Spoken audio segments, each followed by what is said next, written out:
여러분들께서는 환부작신이라는 사자성어에 대해 들어보신 적이 있으신가요? 환부작신이란 썩은 것을 도련의 새 것으로 바꾼다는 뜻으로 주로 경쟁력을 키우기 위해 전방위적인 구조개혁을 추진할 때 쓰는 말입니다. 그런데 여기 프리미어리그에도 이같이 새롭게 거듭나고 있는 구단이 있어 눈길을 끌고 있습니다. 바로 리버풀 구단입니다. 현재 리버풀은 이탈리아 최고 미드필더로 평가받는 니콜로 바렐라의 영입을 시도하고 있는 것으로 알려졌습니다. 영국 더부트룸은 유럽 축구 이적시장 전문가 파브리시오 로마노 기자를 인용해 리버풀이 유럽에서 세 손가락 안에 꼽히는 미드필더인 바렐라를 지켜보고 있고 바렐라의 몸값은 7천만 파운드, 한국 돈 1148억 원으로 평가받는다고 보도했습니다. 리버풀은 중원 보강에 열을 올리고 있습니다. 벤치 멤버의 잦은 부상으로 미드필더진에 큰 구멍이 생겼던 리버풀은 결국 이 한계를 극복하지 못해 챔피언스리그 진출에 실패했습니다. 명장으로 소문난 리버풀의 클롭 감독에게는 뼈 아픈 성적이었기에 올해는 이적 시장에서 적극적으로 나서고 있는데 결국 월드컵 위너를 품는 데 성공했습니다. 리버풀은 홈페이지를 통해 브라이튼의 알렉시스 맥알리스터 영입을 발표했습니다.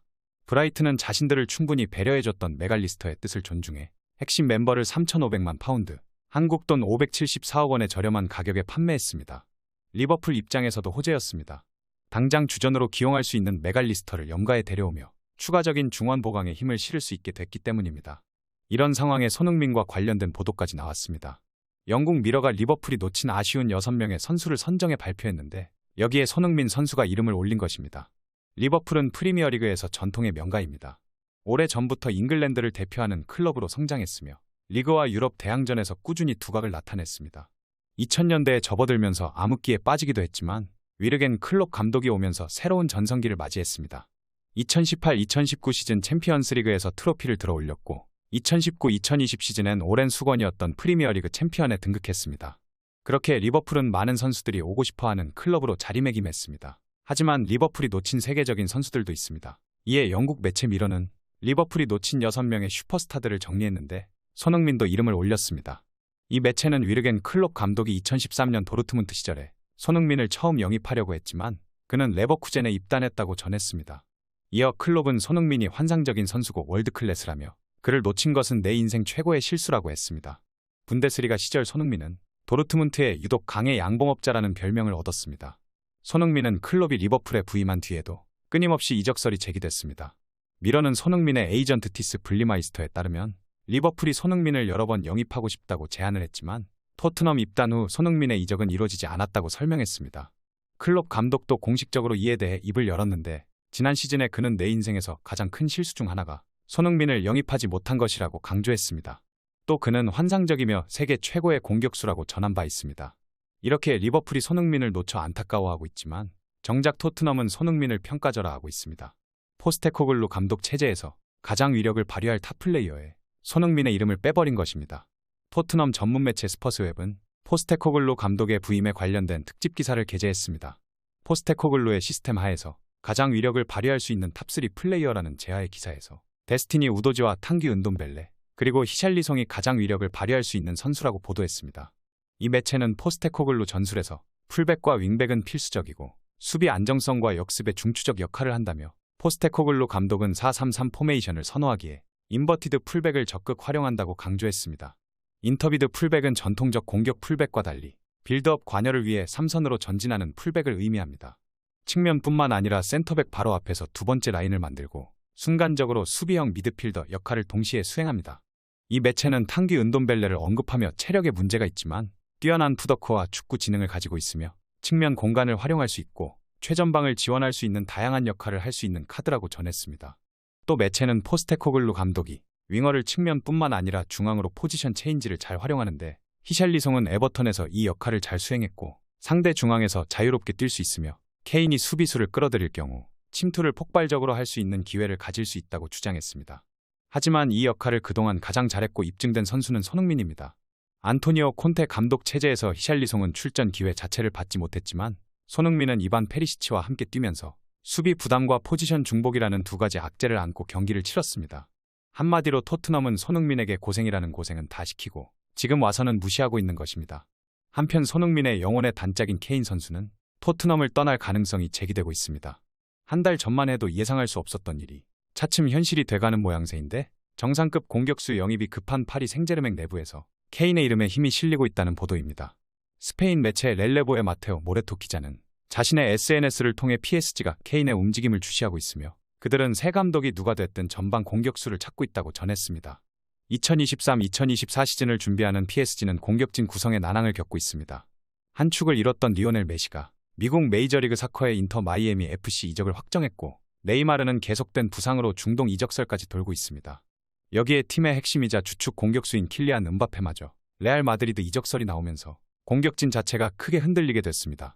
일단 음바페 본인이 이적설 자체를 부인하면서 일단락됐지만 이번 일을 계기로 PSG도 계약 기간이 1년밖에 남지 않은 그를 매각해 이적료를 벌어들이려는 움직임이 보이면서 공격진의 중심을 잡아줄 선수가 필요한 상황입니다. 이런 상황에서 계약 기간이 1년밖에 남지 않은 케인은 PSG의 매력적인 매물입니다. 케인은 올 시즌도 리그 30골 3도움으로 프리미어리그 득점 2위에 오르는 세계 최정상급 기량을 자랑했습니다. 케인에게 유일하게 아쉬운 것은 클럽 커리어인데 그는 데뷔 후 토트넘 소속으로만 활약하면서 리그와 FA컵 그리고 챔피언스리그 등 메이저 대회 우승 트로피는 차지하지 못했습니다. 올해 역시 감독만 2차례 바뀌는 상황에서도 고군분투했으나 토트넘은 18승 6무 14패로 리그 8위에 위치해 유럽 클럽 대항전 진출에 실패했습니다. 토트넘과 마지막 해를 유럽 무대 없이 보내야 하는 상황입니다. 더욱이 이제는 나이가 30세에 접어들어 우승 트로피를 위해서는 결단을 내릴 때가 차츰 다가오고 있습니다. PSG도 그를 노리고 있는데 리그 우승 하나 없는 케인에게 있어 자국 리그 최강자로 불리는 PSG는 안성맞춤입니다. 또 챔피언스 리그에 안정적으로 꾸준히 출전할 수 있고 PSG는 다른 B클럽에 꿀리지 않는 자금력을 지니고 있어 영원한 우승 후보로 불리는 팀입니다. 레알 마드리드와 맨체스터 유나이티드 이적이 사실상 막힌 케인에 있어 PSG는 최적의 행선지입니다. 현재 이강인의 PSG 이적이 사실상 확정된 상황에서 케인마저 PSG로 향한다면 한국 축구 팬들은 이강인과 케인의 듀오 탄생을 보게 됩니다. 케인은 2015-2016 시즌 토트넘에 합류한 손흥민과 환상의 호흡을 자랑하면서 한국 팬들에게도 많은 사랑을 받았습니다. EPL에서만 47골을 합작한 손흥민과 케인은 영국 현지에서도 손캐듀오로 불리며 영혼의 파트너로 공인받았습니다. 때문에 케인이 손흥민에 이어 이강인이란 또 다른 한국 선수와 만나 또 한 번 환상의 케미스트리를 자랑하게 될지 많은 축구 팬의 관심이 쏠리고 있습니다. 한편 김민재의 이적도 협상 마지막 단계에 돌입했습니다. 바이엘은 미넨이 김민재 영입 전에 승기를 잡았기에 다른 구단들은 이적 시장 계획을 빠르게 수정해야 할 것으로 보입니다. 프랑스 풋 메르카토의 산티 아우나 기자는 김민재가 결정을 내렸으며 그는 선수 경력을 이어갈 클럽으로 미넨을 선택했다고 전했습니다. 아우나 기자가 김민재 미넨 이적설을 최초로 보도한 이후 김민재 이적설의 조류가 급격히 바뀌고 있습니다. 당초에는 메뉴행이 유력했습니다. 메뉴는 확실한 실력을 가진 센터백 보강을 원했기에 메뉴의 인수 사과만 마무리되면 김민재와의 협상이 급속도로 진행될 것이라는 예측이 대다수였습니다. 물론 경쟁자는 있었습니다. 맨체스터 지역지인 맨체스터 이브닝 뉴스는 뉴캐슬도 김민재 영입을 위해 메뉴와 경쟁할 것이라고 보도했습니다. 챔피언스리그에 진출한 거대 자본 클럽은 메뉴에 충분히 위협이 될 만했습니다. 하지만 상황이 급한 건 파리 생제르맹도 마찬가지였습니다. 프랑스 풋메르카토는 김민재의 우선순위는 프리미어리그지만 PSG의 루이스 캄포스 단장은 김민재 영입을 배제하지 않는 상황이라고 설명했습니다. 하지만 미넨의 등장으로 모든 것이 뒤바뀌었습니다. 아우나 기자는 김민재가 미넨 영입 명단에 올라있고 지난주에 회담이 열렸으며 에이전트에게 첫 번째 제안이 전달됐다고 보도했습니다.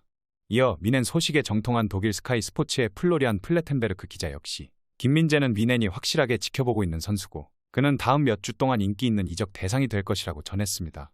그의 설명에 따르면 미넨은 지난 5월부터 김민재 영입에 관심을 기울이고 있었습니다. 최종 승자는 미넨이 될 가능성이 높습니다.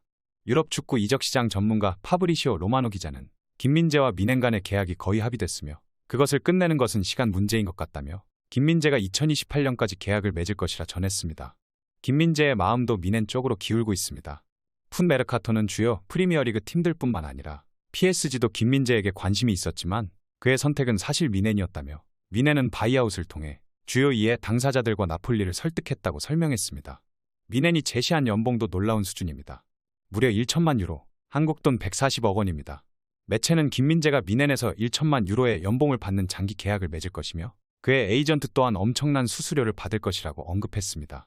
이제 미넨을 제외한 다른 팀들은 새로운 매물을 물색해야 할 것으로 보이는데 매체 역시 그의 영입에 관심이 있는 다른 구단들은 김민재의 선택을 통보받았다며 그들은 다른 대책을 빨리 찾아야 할 것이라고 충고했습니다.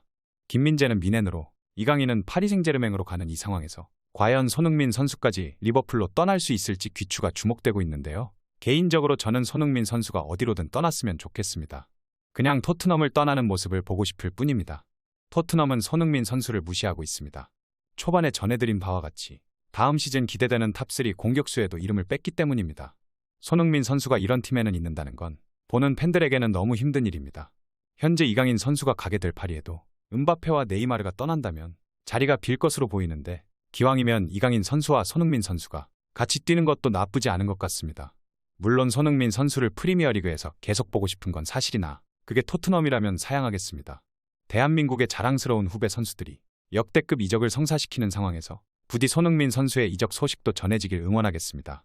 오늘 전해드릴 소식은 여기까지입니다. 페페TV 시청자 여러분은 어떻게 생각하세요? 페페TV는 여러분의 생각이 궁금합니다. 댓글로 여러분의 생각을 남겨주세요. 여러분 행복한 일은 매일 있습니다. 아무도 당신에게 상처 줄 자격이 없습니다. 다른 사람들이 아무렇게나 던지는 말에 상처받지 말고 오늘도 세상에서 가장 소중한 당신에게 잘해주기로 약속해요. 가장 큰 성공은 행복한 당신입니다. 그럼 다음 영상에서 봬요. 감사합니다.